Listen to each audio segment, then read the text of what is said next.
And up next this week is Taken, directed by Pierre Morel. And it's the story of an ex-CIA agent who has done a lot of things. You never really get an idea. I mean, you get an idea of what he's done by what he does in this movie. But his daughter is kidnapped while she's on vacation in Paris, and it's a ring of Albanians, and they kidnap foreign tourists and then sell them into the sex trade.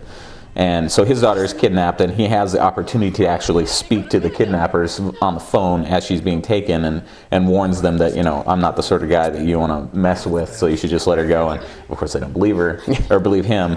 And he's right. He's not the kind of guy they should have believed him. Yeah, they really should have. And I mean, it's just an action movie. The whole movie is really about him going around and kicking a lot of ace to get his daughter back. But I mean, it's a well done action movie. Yeah, it really is. And one of the things that I enjoyed about this is there's not really a throwaway scene in the film. There's scenes where he's on an airplane going to Paris that he keeps on re-listening to this section, and normally that would be to show dramatic effect that he's intent upon this. But with the skills that he has, that he is listening to the tone and the timbre of the kidnapper's voice, so he'll be able to recognize them once he gets there.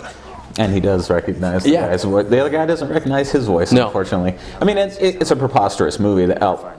He has 15 seconds of audio, and he gets the name of the guy that's kidnapping him, the nationality, what town they came from, all sorts of ridiculous stuff. He shows up at their house posing as a French Secret Service guy, but he doesn't have a French accent, and they just buy it.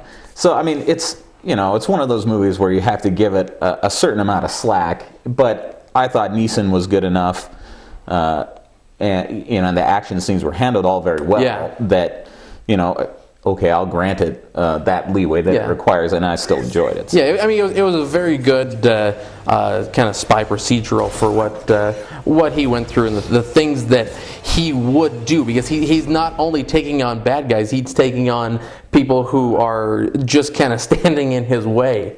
Yeah, and that's one thing that the movie isn't afraid to paint him in a slightly morally ambiguous light, because he is so single-minded about getting his daughter back. But I liked it. So yeah, I completely agree. And we'll be right back.